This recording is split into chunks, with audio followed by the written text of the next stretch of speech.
ہاں یہ بھی ہو سکتا ہے، لیکن یار آج کل کام ملنا بھی اتنا آسان نہیں ہے، پڑھے لکھے ہاتھوں میں ڈگریاں لے کر دھکے کھاتے پھرتے ہیں، وہ تو پھر صرف 4 جماعتیں پاس ہے، سمجھو جو ہمارے جیسے ہی ان پڑھ ہے، اور جڑے بیچارے کو صحیح گل ہے وہ نوکریاں لے کے وہ بھی تو جا کے اتنے کام کرتا پیا ورک شاپ دے ڈگریاں لے کے۔ مبارک خان افسوس سے کہہ رہا تھا تمہارے پاس اس کا فون نمبر تو ہوگا نا، تم فون کر کے پتہ ہی کر لیتے کہ کیا بنا اس کا۔ عارف نے مبارک خان کو مشورہ دیا۔ فون کیسے کر لیتا، صاحب نے اس کے لیے کوئی کام بتایا ہی نہیں، قوم کا فون کروں گا تو اس بیچارے کی آس بھی ٹوٹ جائے گی، اس کے انداز میں بیچار کی تھی۔ بس یار بڑے لوگوں کے بھی نخرے ہی ہوتے ہیں، مرضی ہو تو جس کو دل چاہے پکڑ کر کام پر رکھ لیں، اور مرضی نہ ہو تو اپنے پرانے اور وفادار ملازم کو بھی اٹھا کر باہر پھینک دے۔ بس اللہ نے ان کو دے جو رکھا، وہ بیچارہ اتنے دن آتا رہا منتیں کرتا رہا، مگر صاحب نے عارف کو بھی افسوس نہیں گھیر رکھا تھا۔ لیکن اس سے پہلے مبارک خان کچھ کہتا ہے، اس کی جیب میں رکھا موبائل بجا، اس نے نمبر دیکھا، کوئی انجان نمبر ہی تھا، اس نے کال ریسیو کر لی۔ ہیلو السلام علیکم، پہلے ہیلو پھر السلام علیکم، عارف مبارک خان کی کمکلی پر ہنسا۔ وعلیکم السلام مبارک خان، منصور حسین بات کر رہا ہوں، دوسری طرف سے مرچھائی ہوئی تھکی تھکی آواز سنائی دی۔ اوے منصور حسین، اللہ بھلا کرے، بڑی لمبی عمر ہے تمہاری، ابھی تجھے یاد کر رہے تھے۔ مبارک خان کو بڑی خوشی ہوئی تھی، یہی حال عارف کا تھا، کاش لمبی کی بجائے مختصر ہوتی، نجات تو ملتی۔ منصور حسین کا لہجہ تلخ تھا، اور جن حالات سے وہ گزر رہا تھا ان کے بعد ایسی تلخی حیرانی کی بات تو نہیں تھی، یہ تو فطری عمل تھا۔ مبارک خان کے دل کو کچھ ہوا، بنیادی طور پر وہ خاصا نرم دل انسان تھا، کسی کو مشکل و پریشانی میں نہیں دیکھ سکتا تھا۔ ایسا نہ کہ منصور حسین، اللہ رحم کرے تھے، صبر سے کام لو۔ صبر سے کام، خالی پیٹ ہو تو صبر سے کام لینا بھی بڑا مشکل ہوتا ہے مبارک خان۔ صبر کرنے کے لیے پیٹ کا بھرا ہونا ضروری ہوتا ہے، صبر کرنے کے لیے انسان کو برداشت، ہمت اور سخت کی ضرورت ہوتی ہے، اور یہ چیزیں انسان کے معدے میں کچھ ہو تو بھی تبھی آ سکتی ہیں۔ تم میرے گھر آؤ، میرے گھر کے حالات دیکھو، تب تم میں بری بری صبری کا احساس ہوگا۔ تم نے تو بس وعدہ کر لیا اور بھول کے، لیکن میں کیا کروں جو اتنے دنوں سے کس آس لگائے بیٹھا ہوں۔ اگر تم کچھ نہیں کر سکتے تو مجھے انکار کر دو، تاکہ میں کہیں اور جوتیاں کھسا لوں۔ منصور حسین اس سے آخری فیصلہ سننا چاہ رہے تھے، جبکہ مبارک خان سوچ میں پڑ گیا۔ مبارک خان، جو بھی جواب دینا جلدی دو، میں کسی کے فون کر رہا ہوں، وہ کچھ یاد آنے پر بولا۔ تو تمہارا اپنا فون کہاں ہے؟ مبارک خان کو پتہ تھا کہ منصور حسین کے پاس ایک موبائل ہے، بے شک وہ کافی سستا ہی تھا۔ 2 روز پہلے گھر میں کچھ بھی نہیں تھا، سبھی کے پیٹ خالی تھے، صبر سے کام لینا ناممکن ہو چکا تھا۔ صرف ایک موبائل تھا، بیچ دیا 1300 روپے میں۔ مبارک خان کے سوال پر اس نے تنزیہ کہکہ لگاتے بتایا، لفظوں میں بڑی چبھن اور کاٹ تھی، جواباً وہ کچھ کہہ نہ سکا، بلکہ مزید شرمندگی ہوئی، جسے اس کے گھر کے حالات کی ذمہ دار وہی تھا۔ ٹھیک ہے منصور حسین، تم پرسوں نہیں بلکہ کل ہی صاحب کے آفس آ جاؤ، میں بھی وہاں ہی رہوں گا، پھر صاحب سے بات کریں گے کہ تمہیں کام پر رکھنا چاہتے بھی ہیں کہ نہیں۔ مبارک خان نے اسے تسلی دی اور منصور حسین کو پھر سے آس بند گئی، اس نے فون بند کر دیا۔ غریباں نوں تے آس لگنی ہے کہ شاید سانوں کوئی نوکری دا حساب لگ جائے۔ مما، آنر ادیت کہاں ہے؟ وہ کافی اجلت میں تیار ہو کر نیچے آئے، چھوٹتے ان کے بارے میں استفسار کیا۔ وہ تو اسکول چلے گئے۔ کب؟ ابھی تو ان کی آواز ڈرائنگ روم سے آ رہی تھی۔ ہاں ابھی نکلے۔ اوکے میں بھی چلتی ہوں، بائے۔ وہ تیزی سے آگے بڑھ کے مما کو پیار کرتی کوریڈور کی سمت لپکی۔ شیشے کی طرح چکنے پتھر کے فرش پر چلتے ہوئے وہ بمشکل اپنے آپ کو گرنے سے بچاتے ہوئے تیز تیز چلتی کوریڈور کے داخلی دروازے سے باہر نکلے۔ ادیت رکو پلیز، جسٹ 1 منٹ۔ اونچی آواز میں پکاری مبارک خان کی گاڑی کی سمت بڑھتے وہ دونوں ایک دم ٹھہر گئے۔ مبارک خان ان کے اسکول کا بیگ اپنی گاڑی میں رکھ رہا تھا، روزانہ صبح وہی ان کو اسکول ڈراپ کرتا اور پھر وہ کارفندی کو آفس چھوڑنے جاتا۔ جی؟ وہ عجلت میں پھولی ہوئی سانسوں کو ہموار کرتی ان تک پہنچی، اور ان کے قریب آنے پر دونوں نے بڑا مختصر سا چیخا، جس سے ان کی ناراضی اور تعلق کی صاف ظاہر ہو رہی تھی۔ علیزہ ان کو یونیفارم پہنے نقصق سے تیار خفا خفا سے انداز میں دیکھ کر بے ساختہ مسکرائی، دونوں کے باری باری گال چوم لیے ان کی خفگی کی پرواہ کیے بغیر۔ سوری میری جان، میں کل غصے میں کچھ زیادہ ہی کہہ گئی، انفیکٹ اچانک نیند سے اٹھنے کی وجہ سے کچھ پتہ نہیں چلا کہ میں کیا کہہ رہی ہوں، اتنا ذرا ڈانٹ کے لیے اگین سوری۔ اس نے دونوں کے گال چھو کر کہا، اور وہ دونوں ایک دوسرے کو دیکھ کر مسکرائے، آنکھوں میں کچھ کہا، پھر لیزے کو دیکھا۔ ٹھیک ہے، ہم آپ کی کل والی ڈانٹ بھول سکتے ہیں، مگر ایک شرط پر۔ کافی شاہانہ انداز تھا ان کا۔ کیسی شرط؟ آپ آج واپسی پر ہمیں آئس کریم بھی کھلائیں گے، شاپنگ بھی کروائیں گے اپنی گاڑی میں اپنے ڈرائیور کے ساتھ، مطلب کہ سب کچھ آپ کا ہی ہوگا۔ دونوں کی شرط پر ایک بار پھر مسکرائی۔ اوکے منظور ہے، ٹھیک ہے پھر ہم بھی راضی ہیں۔ انہوں نے لیزے کو گڈ بائی کیا، فلائنگ کس کرتے وہاں سے چلے گئے۔ کیا ہو رہا ہے، کالج نہیں جانا؟ آج روز دانیال آفس جانے کے لیے نکل رہے تھے، لیزے کو گاڑیوں کے قریب روش پر کھڑا دیکھ کر حیرت سے پوچھا۔ جانا ہے؟ تو پھر یہاں کیوں کھڑی ہو؟ ان کی حیرانی بچ جاتی۔ بس وہ آنر ادیت کے لیے کھڑی تھی۔ اس کے کہنے پر آئزر معاملہ سمجھ کر مسکرا دیا۔ اوکے چلتی ہوں، گڈ بائی۔ وہ اپنی گاڑی کی سمت بڑھ گئی، اس کا ڈرائیور گاڑی لیے تیار کھڑا تھا۔ آئزر اور دانیال اپنی گاڑی کی طرف آگے، ان لوگوں کی گاڑیاں ایک دوسرے کے آگے پیچھے حویلی کے گیٹ سے باہر نکلی تھی۔ وہ خیرفندی اخبار پڑھتے ہوئے مبارک خان کا انتظار کر رہے تھے، وہ آنر ادیت کو ڈراپ کر کے بھی نہیں آیا تھا، اپنے مقررہ ٹائم پر 10 منٹ لیٹ ہو چکا تھا، اور اس کے لیٹ ہونے کا مطلب تو یقیناً ٹریفک جام میں پھنس گیا تھا۔ صبح صبح لاہور کی سڑکوں پر ٹریفک کا رش بھی بے انتہا ہوتا تھا۔ اسکول کالج یونیورسٹیز اور آفیسز کے لیے نکلنے والوں کا ازدحام ہوتا تھا اور اپنے وقت پر مطلوبہ جگہ پہنچ جانا ناممکن ہو جاتا تھا. خود وکارہ پندی بھی آفس جاتے ہوئے کئی بار اس ازدحام میں پھنس چکے تھے جس کے باعث وہ کئی بار آفس سے لیٹ ہو جاتے. آج بھی انہیں ایسے کچھ لگ رہا تھا لیکن ابھی وہ گھڑی دیکھ رہے تھے کہ مبارک خان بھی آ گیا اور ملازمہ ان کا بریف کیس گاڑی تک چھوڑا ہے. سلام صاحب. مبارک خان نے ان کو دیکھتے ہوئے دروازہ کھول دیا. وعلیکم السلام. لیٹ کیوں ہو گیا؟ ٹریفک جام تھا صاحب. اس کی حسب توقع جواب آیا.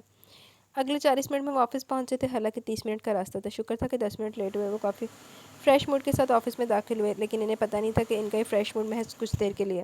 آذر اور دانیال آج فیکٹری کے راؤنڈ پہ نکلنے والے تھے اس لیے آفس کا کام ذرا جلدی نپٹانے کی کوشش میں تھے. اوکے ڈیڈ ہم چلتے ہیں. آذر اجازت طلب لہجے میں بولا. ٹھیک ہے جاؤ تم لوگ. اور اظہار سے کہو صدیقی صاحب کا کام ضرور کروا دے. وہ کافی ان کا موبائل بجنے لگا تو بات ادھوری لگی. کسی لینڈ لائن نمبر سے کال تھی. 1 منٹ. انہوں نے آذر وغیرہ کو رکنے کا اشارہ کر کے کال ریسیو کر لی. وہ دونوں ٹھہر گئے. وقار افندی سنا تمہاری ایک ہی بیٹی ہے. دوسری طرف کا لہجہ کافی پورے اسٹار اور دبنگ قسم کا تھا. کون ہو تم؟ تمہاری بیٹی کا عاشق تو ہرگز نہیں ہوں. لفظوں میں حقارت تھی. میں پوچھ رہا ہوں کون ہو تم؟ وہ بری طرح پریشان ہو اٹھے اور ان کی پریشانی آذر اور دانیال کو بھی چونکا گئی.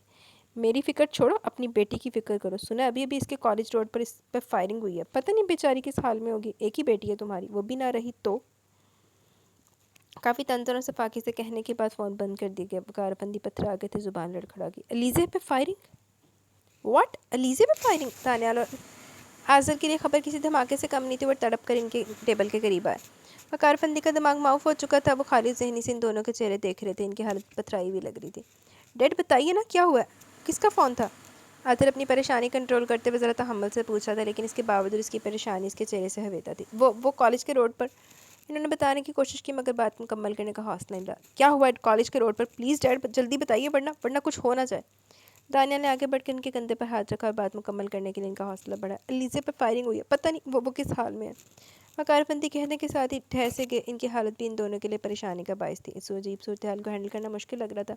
دانیال یہ لو چابی. تم گاڑی نکالو. میں ڈیڈ کے پاس مبارک خان کو چھوڑ کے بھی آتا ہوں. آذر نے پینٹ کی جیب سے چابی نکال کر دانیال کی سمت اچھالی. اوکے جلدی آؤ. دانیال چابی لے کر تیزی سے دروازہ عبور کر گیا. آذر نے پلٹ کر ڈیڈ کو دوبارہ دیکھا. ڈیڈ پلیز حوصلہ رکھیں اور اللہ سے دعا کیجیے. انشاءاللہ علیزے کو کچھ نہیں ہوگا. آذر نے ان کے ساتھ جب سے اپنے آپ کو بھی تسلی دی. میں بھی جا کر مبارک خان کو بھیجتا ہوں. اور پلیز ڈیڈ اس چیز کا آفس میں کسی کو بھی پتہ نہیں چلنا چاہیے. لوگ ہزاروں باتیں بنا لیتے ہیں. آذر نے ایسی پریشانی عجلت کے عالم میں بھی اس نازک پہلو پر غور کر لیا. آذر میں بھی چلتا. نہیں ڈیڈ آپ کہیں نہیں جائیں گے. میں اور دانیال جا جو رہے ہیں. وہاں جا کر آپ کو سب کچھ بتا دیں گے. ہو سکتا ہے یہ بات جھوٹ ہو. کسی نے ہمیں ستانے کے لیے ایسا کیا ہو. آذر کی بات صحیح تھی لیکن اس وقت ایسے وہم اور ہول اٹھ رہے تھے کہ کچھ بھی ماننا مشکل ہو رہا تھا. مگر پھر بھی انہیں آذر کی بات کو اہمیت تو دینی تھی اس لیے جوں کہ تو بیٹھے رہے. آذر وہاں سے سیدھا سٹاف روم میں گیا. مبارک خان توقع کے مطابق وہیں بیٹھا اخبار پڑھ رہا تھا. اسے وقار افندی کے روم میں بھیج کر وہ تیز تیز قدم اٹھاتا آفس بلڈنگ سے باہر نکل آیا. اس کے بیٹھتے دانیال نے گاڑی آگے بڑھا دی. اگر ایسی کوئی بات ہوتی تو علیزے کے ڈرائیور نے فون کر کے ہمیں ضرور اطلاع دینی تھی. آذر پرسوچ انداز میں بولا. نظر سامنے ونڈو اسکرین پر تھی. تو دیر کس بات کی ہے؟ اس نے فون نہیں کیا تو ہم خود کر لیتے. تم ٹرائی کرو اس کا نمبر. دانیال نے سامنے روڈ پر آتے سپیڈ بڑھا دی. آذر کو اس کی بات خاصی معقول لگی. اس نے فوراً موبائل نکال کے علیزے کے ڈرائیور کا نمبر ملا. دوسری طرف رنگ جا رہی تھی لیکن کوئی ریسیو نہیں کر رہا تھا. اس نے 2-3 بار لگاتار ٹرائی کیا مگر اسے کوئی رسپانس نہیں ملا. علیزے کے نمبر پر چیک کرو. دانیال نے ایک اور مشورہ دیا لیکن آذر کی دونوں طرف کوشش کے باوجود نو آنسرنگ کی مشینی آواز موصول ہوئی. اور ایسی سچویشن میں آذر کی پیشانی پر سچ مچ پسینہ پھوٹ پڑا تھا. اس کے وہم و گمان میں وہم و وسوسے یقین کی شکل اختیار کر کے. ہو سکتا کوئی وجود گئی ہوگی. گولی جا کے دیکھو بیٹا تم پریشان مت ہو. اب یہاں کوئی بھی نہیں ہے. تم میرے ساتھ چلو. یہ میرے ساتھ ہی تو کالج ہے. میں بھی فون کر کے تمہارے پیرنٹس کو بلا لیتی ہوں. اس حادثے کے بعد اتفاقاً گزرتے علیزے کی ٹیچر اسے دیکھ کر اپنی گاڑی سے اتر آئی تھی اور ہر حساس انداز میں گاڑی سے باہر نکل کر ادھر ادھر دیکھتی. علیزے کو انہیں نہیں سنبھالا. رفتہ اور لوگ بھی جمع ہو گئے. لوگوں نے مل جل کر علیزے کے ڈرائیور کو گاڑی سے نکالا جو گولی کی زد میں آتے ہوئے زخمی ہو گئے تھے. ان کا خون پانی کی طرح بہہ رہا تھا اور علیزے کی ان پر نظر پڑتے چیخیں ابل پڑی. خیرو بابا. ان کی حالت دیکھ کر خوفزدہ ہو گئی. میڈم عالیہ سے اس کو سنبھالنا مشکل ہو گیا. ریلیکس بیٹا. انہیں کچھ نہیں ہوگا. وہ صرف زخمی ہوئے. پریشانی والی کوئی بات نہیں. انہوں نے بڑی مشکل سے اسے قابو کیا. کسی آدمی نے ایمبولینس کو کال کر دی. انجان لوگ علیزے کو بھی دیکھ رہے تھے اور خیرو بابا کی حالت کو بھی. ہر زبان پر طرح طرح کی باتیں مچل رہی تھی اور علیزے اتنے زیادہ لوگوں کی نظروں سے اور باتوں سے وحشت زدہ ہوئی جا رہی تھی. اس کے خوف و ہراس میں اضافہ ہوتا جا رہا تھا. علیزے. دانیال اور آذر بڑی صورت سے لوگوں کو پیچھے ہٹاتے سامنے آئے جہاں میڈم عالیہ علیزے کو وہاں سے چلنے کے لیے بہلا پھسرا رہی تھی. علیزے. اب کی بار آذر نے قریب آ کر اسے پکارا. اس کا بازو پکڑ کر اسے سامنے کیا. وہ میڈم عالیہ کے عقب میں کھڑی تھی جسے چھپنے کی کوشش کر رہی ہو. آذر بھائی. علیزے اسے دیکھ کر چیخ اٹھی اور تڑپ کر اس کے کندھے سے لگ گئی. علیزے پلیز سنبھالو اپنے آپ کو. ہم آ گئے ہیں نا. کچھ نہیں ہوگا. Please relax.